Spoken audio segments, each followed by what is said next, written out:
오늘 에베소서 2장 4절에서 10절 말씀을 갖고 오직 은혜라는 제목을 가지고 말씀을 나누도록 하겠습니다. 1779년 아메리카 대륙의 흑인 노예의 상인이었다가 회심하여서 설교자로 변한 존 뉴턴이 있습니다. 그 존 뉴턴이 지은 불후의 명곡, 불후의 찬양이 바로 우리가 아까 불렀던 찬송가 305장 어메이징 그레이스, 나 같은 죄인 살리시니로 잘 알고 있는 그 찬양입니다. 근데 이 찬양을, 이 노래를 직역하면은 다음과 같습니다. 놀라운 그 은혜, 죄인 개수와 같은 나를 구원하시니 이 얼마나 달콤한가. 나는 한때 잃어버린 바 되었지만 다시 찾은 바 되었고 눈이 멀었지만 이제는 본다네. 은혜와 관련된 찬송을 꼽으라고 한다면은 제일 먼저 떠오르는 찬양이 우리가 아까 불렀던 305장 나 같은 죄인 살리신이라는 찬양일 겁니다. 우리는 이런 찬송들을 은혜롭게 부르고 있지만 과연 하나님의 은혜의 깊이와 넓이와 높이가 어떠한지 깊이 묵상하고 감사하고 있는지요. 제임스 몽고메리 모이스 목사는 자기가 쓴 그 개혁주의 서론에서 이렇게 말하고 있습니다. 좀 긴데 제가 한번 읽어보도록 할게요. 오늘날 복음주의자들은 중세시대의 교회가 이 본질적인 성경의 교리를 부인한 것처럼 부인하지는 않습니다. 복음주의자들은 이단이 되기를 원치 않습니다. 하지만 문제는 우리가 하나님의 은혜를 이론적으로 믿고 확증하지만 실제로는 그것을 소홀히 여김으로 도리어 거절한다는 점입니다. 우리는 은혜가 중요하다고 생각하지 않는 것 같습니다. 우리가 말로는 은혜 하면서 실제로는 참으로 은혜가 은혜되지 못하게 행동하는 경우가 많습니다. 또한 말로는 은혜 하면서 우리만 그 은혜를 오해하고 왜곡하는 사람들도 없을 겁니다. 설교를 하며 또 아이들 가르치기도 하고 또 여러 사람들과 이야기하고 대화하며 상담할 때 발견하는 불편한 진실 가운데 하나가 바로 그것입니다. 각 사람들이 은혜에 대한 자기만의 독특한 관점과 경험을 소유하고 있으며 그것이 절대적으로 옳다고 생각한다는 것입니다. 하지만 실상 그것은 자신이 만들어낸 은혜에 대한 관점이요 성경적이지 않을 때가 많다는 거죠. 따라서 우리는 언제나 성경으로 되돌아가 은혜의 성경적 관점으로 돌아보아야 할 것입니다. 그래서 오늘 이 시간 오직 은혜라는 제목과 같이 에베소서의 말씀을 통해 은혜에 대해서 건강한 관점으로 바라보는 귀한 시간이 되기를 소망합니다. 그러면은 오늘 제목과 같이 오직 은혜라고 했는데 무엇이 은혜일까요? 무엇이 오직 은혜일까요? 먼저 첫 번째는 하나님께서 먼저 찾아오셔서 선택하신 사랑이 오직 은혜입니다. 본문에서 바울은 하나님의 긍휼이 풍성하시다라고 말하고 있습니다. 하나님이 우리를 사랑하신 이유는 우리를 불쌍히 여기셨기 때문입니다. 우리를 불쌍히 여기신 하나님은 우리를 그리스도와 함께 살리셨고 또 함께 일으키사 그리스도 예수 안에서 함께 하늘에 앉으셨습니다. 그래서 바울은 7절에서 이 사랑은 그리스도 예수를 통해 우리에게 자비를 베푸시는 사랑이라고 말합니다. 왜 우리에게 먼저 자비를 베푸시는 사랑이 필요했을까요? 오늘 본문 읽었던 앞절에 1, 2, 3절을 보면은 바울의 의도는 명확해요. 우리가 허물과 죄로 죽었고 본질상 진노의 자녀였기 때문입니다. 우리는 하나님을 대적하고 불순종하는 죄 가운데서 죽었습니다. 범죄함으로 죄인이 되고 말았습니다. 이런 우리에게 임할 것은 오직 하나님의 저주와 진노와 심판뿐입니다. 모든 인류가 이 처참한 운명 속에 빠져 있어요. 하나님이 살려주시지 않으면 우리는 죽은 상태에서 계속하여 영원히 죽을 수밖에 없는 운명에 빠지게 됩니다. 전도사님, 오직 은혜에 대해 말씀하고 계신다고 하면서 왜 죄에 대해서 말씀합니까? 라고 묻고 싶은 분도 있을 수 있습니다. 혹시 이제 또 오전에 예배 드리시고 오후에 좀 이제 편안한 마음으로 밥도 먹었겠다. 좀 이제 편안한 마음으로 말씀을 듣고 좀 위로하는 마음, 이제 위로한 메시지를 듣고 싶은데도 불구하고 제가 뭔가 여러분에게 이렇게 죄에 대한 말씀을 하면서 불편하게 한 게 아닐까라는 생각도 듭니다. 그런데 만일 여러분이 죄가 무엇이며 왜 내가 죄인인지 모르며 죄인으로서 자신의 상태가 얼마나 비참하고 절망적인지를 모른다면 결코 오직 은혜가 주는 완전한 기쁨을 깨닫지 못할 것이기 때문입니다. 죄가 무엇입니까? 우리는 죄를 생각할 때 일반적으로 나쁜 행동, 나쁜 짓 또는 도덕적으로나 윤리적으로 저촉되고 비난받을 만한 행위를 떠올립니다. 하지만 죄는 하나님의 뜻에 대한 반역입니다. 죄는 우리의 본성의 부패함입니다. 따라서 부패한 마음을 품어 하나님의 뜻을 반역한 죄는 결코 하나님의 뜻에 도달하지 못합니다. 이로 볼 때 죄는 그저 도덕적으로나 윤리적으로나 나쁜 생각이나 말이나 행동이 아닙니다. 성경적으로 정의할 때 죄는 하나님에 대한 불신입니다. 하나님을 마땅히 믿지 않고 경배하지 않는 것이 가장 큰 죄입니다. 하나님을 불신하는 사람은 자신의 죄를 스스로 해결하지 못합니다. 그는 하나님을 신뢰하지 않으며 의지하지 않습니다. 아까 얘기했던 제임스 몽고베리 보이스 목사님은 오직 은혜에 대해서 강론하시면서 하나님께 죄를 짓는 것은 마치 루비콘 강을 건너는 것과 같다고 비유하였습니다. 루비콘 강은 기원전 49년 로마 제국의 율리우스 카이사르가 정적 폼페우스를 제거하기 위해 건넌 강입니다. 로마의 원로원은 루비콘 강에서 무장하면 안 된다는 법을 만들었는데 카이사르는 이 법을 어기고 무장한 채로 로마로 진격하여 폼페우스를 제거합니다. 이때 그가 한 유명한 말이 있죠. 뭡니까? 이미 주사위는 던져졌다는 거죠. 돌이킬 수 없다는 겁니다. 즉 전쟁을 하자는 거예요. 말하자면 결국 죄인은 루비콘 강을 건넌 것입니다.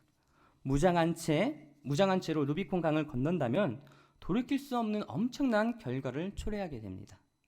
그러면 그 죄의 결과는 무엇일까요? 그것은 육체적 죽음이며 영적인 죽음입니다.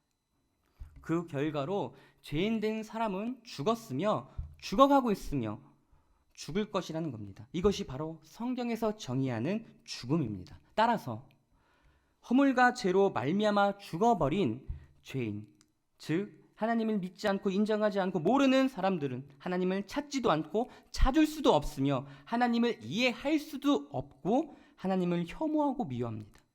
이것이 죄가 하는 일이라는 거죠. 로마서 3장에 따르면 헬라인도 유대인도 다 죄 아래 있고 의인은 없으며 하나도 없으니 깨닫는 자도 하나님을 찾는 자도 선을 행하는 자도 없다고 얘기하고 있습니다. 설상가상으로 시편 53편 1절에서 시인은 이렇게 말합니다. 어리석은 자는 그의 마음에 이르기를 하나님이 없다 하도다. 다시 신약으로 돌아와서 바울은 또다시 로마서 1장 28절에서 죄인들이 마음에 하나님 두기를 싫어하매라고 말하고 있다는 거죠. 하나님이 우리를 다시 살려주지 아니하시면 우리는 죄의 참혹한 상태에서 헤어나올 수가 없습니다. 그런데 놀라운 사실은 바울이 하나님이 우리를 사랑하신 그 큰 사랑을 인하여 허물로 죽은 우리를 그리스도와 함께 살리셨다. 아멘. 그렇게 선포하셨다는 거죠. 무엇이 은혜입니까? 하나님이 죽어버린 나를 찾아오셔서 그리스도 예수 안에서 만나주시고 사랑해 주신 것이 바로 은혜입니다. 할렐루야. 이렇게 긍휼이 풍성하시고 놀라운 자비하심으로 우리를 먼저 사랑해 주신, 우리에게 먼저 다가와 주신 하나님의 사랑의 은혜에 늘 감사하는 저와 여러분이 되기를 예수님이 축복합니다. 두 번째로는요, 믿음으로 말미암아 구원을 얻는 것이 오직 은혜입니다. 네, 두 번째, 믿음으로 말미암아 구원을 얻는 것이 오직 은혜입니다. 바울은 에베소서 1장 3절에서 4절에서 이렇게 말씀하고 있습니다. 우리 다 같이 한번 앞절에 앞에 뜨고 있으니까 다 같이 한번 읽어보도록 하겠습니다. 1장 3절 4절 말씀 시작. 찬송하리로다 하나님 곧 우리 주 예수 그리스도의 아버지께서 그리스도 안에서 하늘에 속한 모든 신령한 복을 우리에게 주시되 곧 창세전에 그리스도 안에서 우리를 택하사 우리로 사랑 안에서 그 앞에 거룩하고 흠이 없게 아멘. 하나님께서 창세전에 그리스도 예수 안에 우리를 택하시고 구원하시기로 예정하셨다고 말합니다. 말하자면 우리가 받은 구원은 하나님께서 선택하신 결과라는 겁니다. 어떤 이는 이렇게 말할 수도 있을 것 같아요. 하나님이 우리를 택하시고 다른 사람을 택하시지 않는 것은 불공평한 거 아닙니까? 불공평하지 않습니까? 하나님이 정의롭지 못하신 것 아닙니까? 그러나 우리는 이런 불경스러운 말을 하면 안 될 겁니다. 안 될 것입니다. 우리의 공평함이 하나님의 표준이 되어야 한다면 과연 허물과 죄로 죽은 우리를 하나님께서 선택하신 것이야말로 불공평한 것이 아니고 무엇일까요? 하나님은 우리를 선택하실 의무가 없으신 만큼 다른 이들을 선택하실 의무도 없다는 겁니다. 모든 인류는 허물과 죄로 죽었습니다. 그러므로 우리가 하나님의 선택의 그 수요 속에 포함된 것은 오직 하나님의 은혜 때문입니다. 어떤 이들은 사이비 종파죠. 어떤 이는 자기는 구원받았다고 자기가 멋대로 이제 마음대로 사는 그런 이단들도 있습니다. 그렇게 이런 고민도 안 해보고 오히려 이런 오해가 아니라 자기 멋대로 하는 것이 더 위험하죠, 사실은. 그런데 우리는 다음과 같은 질문을 해야 돼요. 오해하고 아니면 멋대로 사는 것이 아니라 우리는 이렇게 질문을 바꿔야 될 것입니다. 하나님, 왜 저와 같은 죄인을 그냥 두지 않으시고 왜 저를 선택하셔서 저에게 이렇게 은혜를 베푸신 겁니까? 감사함으로 감격함으로 오히려 그런 질문을 해야 되지 않겠습니까? 이어서 바울은 7절에서 우리는 그리스도 안에서 그의 은혜의 풍성함에 따라 그의 피로 말미암아 속량 곧 속죄 제사함을 받았다고 말합니다. 하나님은 우리를 선택하셨을 뿐만 아니라 그리스도 예수 안에서 그의 피를 통해 선택하셨습니다.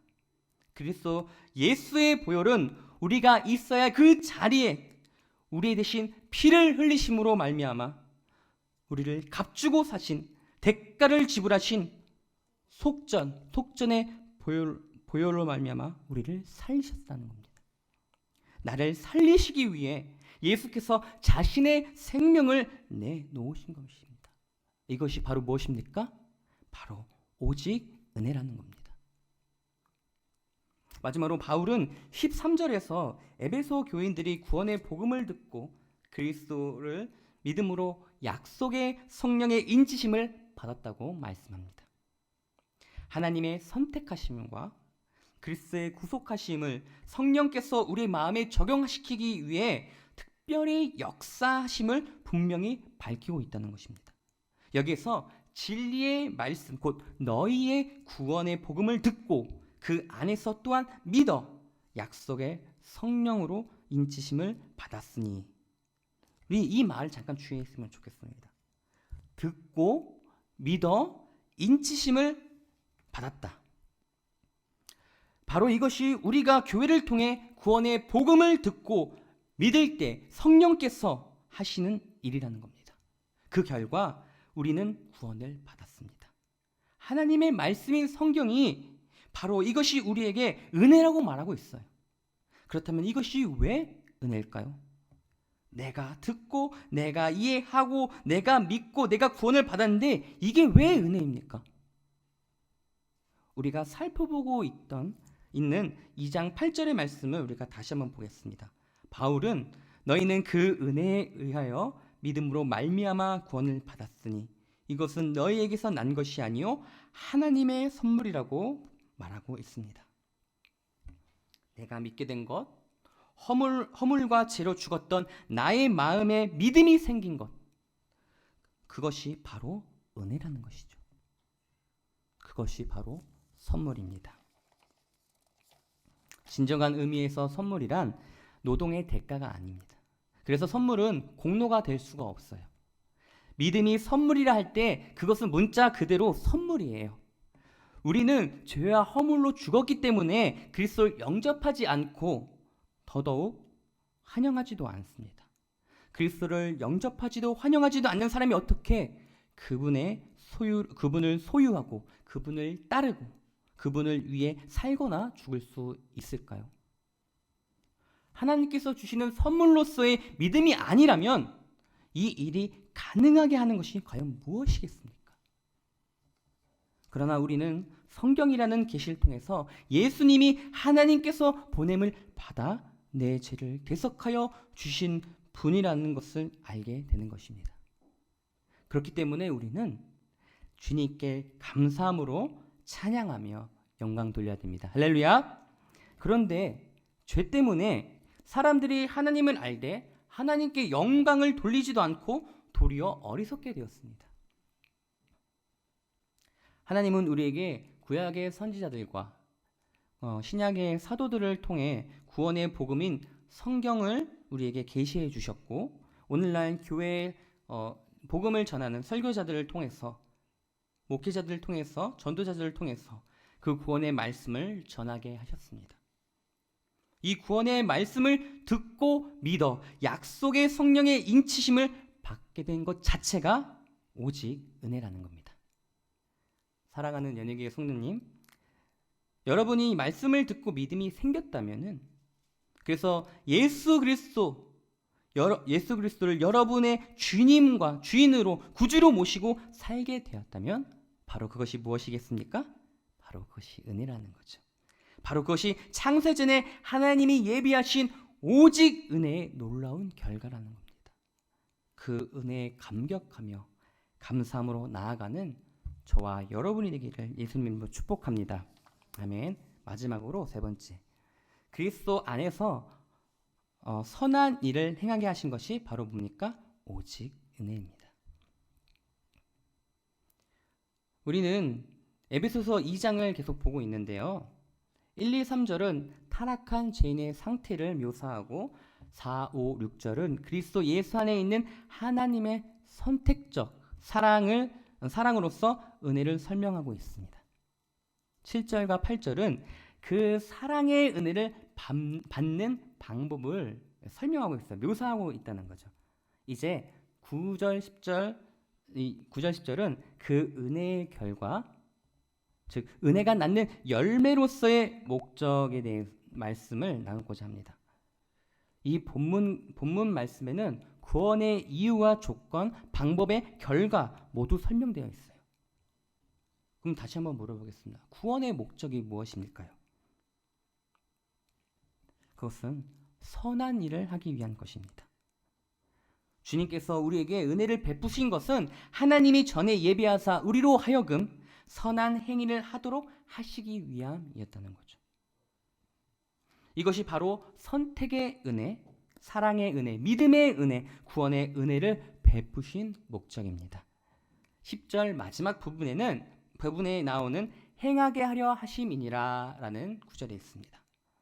이 구절을 정확하게 뜻을 파악하기 위해서는 약간 좀 부족한 번역인데 이것을 이제 헬라어나 영어 버전을 좀 보자면은 먼저 헬라어 이제 이 부분을 페라파테소멘이라는 헬라어로 이제 우리가 부르는데요.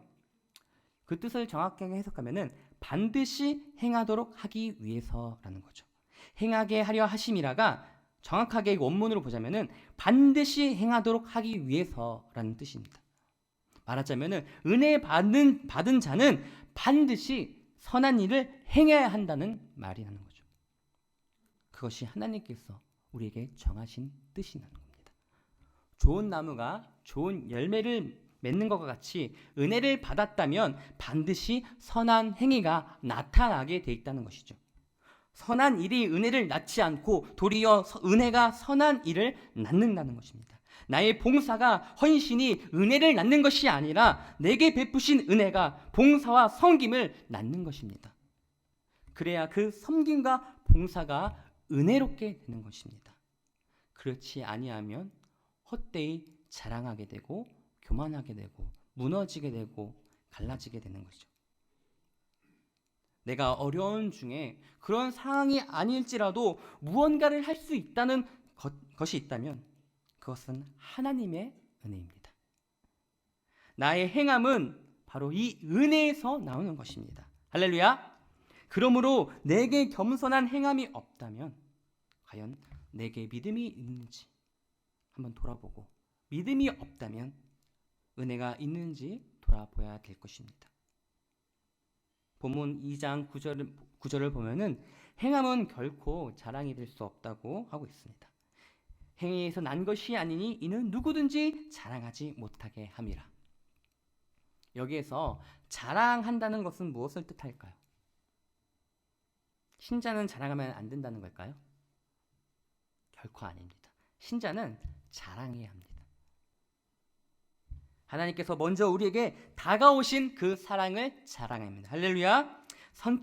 선택적 우리를 선택하신 그 사랑을 자랑해야 합니다. 죽을 수밖에 없었고 죽었으며 죽어가는 나를 건지셨어. 그 은혜에 의하여 믿음으로 말미암아 구원해 주신 그 하나님의 놀라운 은혜를 우리는 자랑해야 한다는 거죠. 우리는 나를 자랑하고 나타내려는 교만을 버리고 오히려 나의 생명 내시고 죽어 마땅한 나를 구원하시고 사랑하시는 주님을 자랑하는 저와 여러분이 되기를 예수님이 축복합니다. 우리는 허탄한 것을 쫓고 세상적인 것으로 만족을 얻으려는 것이 아니라 주 안에서 참 기쁨과 만족을 누리며 자랑하는 저와 여러분이 되기를 축복합니다. 아멘. 이런 찬양이 있어요. 제가 피아노도 없이 부른다고 했는데 우리가 다 잘 아시는 찬양이니까 잠깐 이 찬양을 하고 나머지 좀 말씀을 더 정하려고 합니다. 만족함이 없었네라는 찬양 다 아시죠? 네. 자, 피아노 반주 없이 부르지만 우리 다 같이 아는 찬양이니까 같이 불렀으면 좋겠습니다. 사람을 보며 세상을 볼 땐 만족함이 없었네. 나의 하나님 그분을 뵐 때 나는 만족하였네. 저기 빛나는 태양을 보라. 또 저기 서 있는 산을 보아라. 천지 지으신 우리 여호와 나를 사랑하시니 나의 하나님 한 분만으로 나는 만족하겠네. 다시 한번 사람을 보며 세상을 볼 때 만족함이 없었네. 나의 하나님 그분을 뵐 때 나는 만족하였네. 동남풍아 불어라. 서북풍아 불어라. 가시밭에 백합화 예수 향기 날리니 할렐루야 아멘. 가시밭에 백합화 예수 향기 날리니 할렐루야 아멘. 할렐루야 아멘. 할렐루야. 예수님만으로 만족하는 저와 여러분이 되기를 축복합니다. 세상에 평안과 위로가 없어도 오직 예수님 한 분만으로 만족하는 것, 그것이 바로 은혜입니다. 아멘. 이제 말씀을 마치도록 하겠습니다.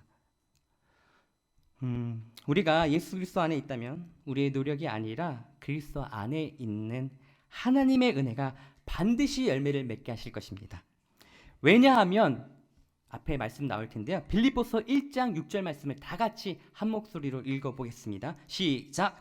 너희 안에서 착한 일을 시작하신 이가 그리스도 예수의 날까지 이루실 줄을 우리는 확신하노라. 아멘. 이런 확신하기 때문에 반드시 우리는 열매를 맺게 될 것입니다. 오직 하나님의 선택적 사랑과 믿음으로 말미암는 구원의 선물과 그리스도 안에서 성령의 역사심으로 선한 일을 행하게 하신 삼위일체 되신 하나님의 놀라운 성령을 은혜를 통해 오직 하나님께만 영광을 돌리는 연희교회 성도님들, 저와 여러분이 되기를 예수님의 이름으로 축복합니다.